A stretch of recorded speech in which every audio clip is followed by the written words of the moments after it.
Pa, magko-coffee lang ako. Saan? Sa bar.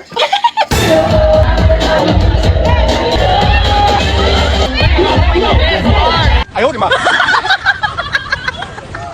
Ilang araw na ako nagtatambay dito sa kwarto. Nag-i-edit ako. Tapos, dahil kulang sa tulog, bumabawi ng tulog, ganon. Eh, sakto. Nag-invite si Lloydie sa akin na mag-club. Friday night, sticks.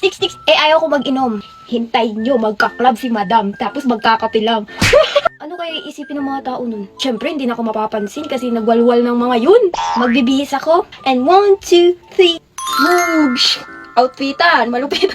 Siyempre, magja-jacket tayo kasi malamig, naka-aircon dun, be. Ang ganda ng outfit, tapos magkakape. Black na yung suit ko, tapos black pa yung jacket. Palitan natin, be. Parang hindi bar yung pupuntahan, parang may office meeting tayo. Palitan! Magaganito ako sa... Wait, magkano ba ang bar, be? Madam yung atake, be. Naiya akong ganito, ate. Alam mo gagawin ko sa bar, te? Magkakape ako doon. O, magkakape kayo, parang... Te, akin na yung bag ko, te. Walang pera, te. Nangupit sa bag ko. Gusto ko mag-bar, pero gusto ko magkape. Kayang pagsabayin yan, go. Okay lang, te, na mag-bar ako, te? Ako na. Ay, yes. Pipili muna ako ng sapatos dito. Ay, hindi pala, sandals. Ayan. Ito yung outfit ko. Ayan, meron akong heels. Magkano ka? Bibili na kita. Siyempre, dahil walang kape doon, magdadala tayo ng kape. Kompletong-kompleto to. Kape, kutsara, tapos lagayan ng tasa. Tugs. Sige lang, sayo na kayo. Basta magkakape ako. Wait lang, mag-iinit pa ng tubig yung auntie ko, tapos ilalagay dito sa tumbler. Pa, magko-coffee lang ako. Saan? Sa bar.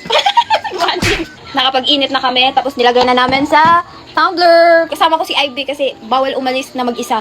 Di ba pa?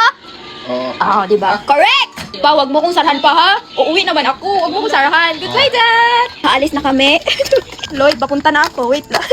Sobrang dilim yung daan dito. Sobrang tahimik na. Bawal tayong mag-ingay. Natakot na yung aso sa amin, be. Ang katangahan, naiwan pa yung susi ng car. Ano ba naman? Kayo na lang kayo mag-vlog dito, huy! Maraming aso, be! Binalikan pa ni Ivy yung susi kasi hindi namin ma-open. Parang minalas ata ka ngayon, madam. Hala, baka mukbangin ako ng mga aso dito. Beng, nakita mo ang susi? Wala? Beng, malas ata yung ngayong araw na to. Hindi mahanap yung susi ng sakyanan. Babalik kami kasi hanapin namin yung susi ng car. Andito na kami sa bahay. Pa, asan yung susi ng car? Wala yung susi, hindi namin mahanap sa bahay. Hinanap na ni ate kung saan saan. Si Ivy, hinanap din yung susi. Ano, parang ayaw tayong palisin. Nung nangyari, nahanap na namin yung susi. Andito na ulit kami sa taas. Tcharam! Ang dami namin pinagdaanan, no? Pero tuloy pa din. Magja-drive lang ako. Dito na kami! Napakadami naming tao, huy! Wait lang, magpa-party na kami. Mga ganito ako, guys, ma. Pero nahiya ako. Andito na tayo, kaya push na natin to! Bing, remind lang, ikaw muna maghahawak nito kasi makalimutin ako. Tapos, wag natin iwala para makauwi tayo. Wait lang, magsusot pa ako ng sandal. Saglit. Magbabayad kami ng entrance. Diba, ate? 50 pesos yung entrance dito. Thank you! Okay, gising na gising yung mga tao ngayon. Grabe, ang dami tao.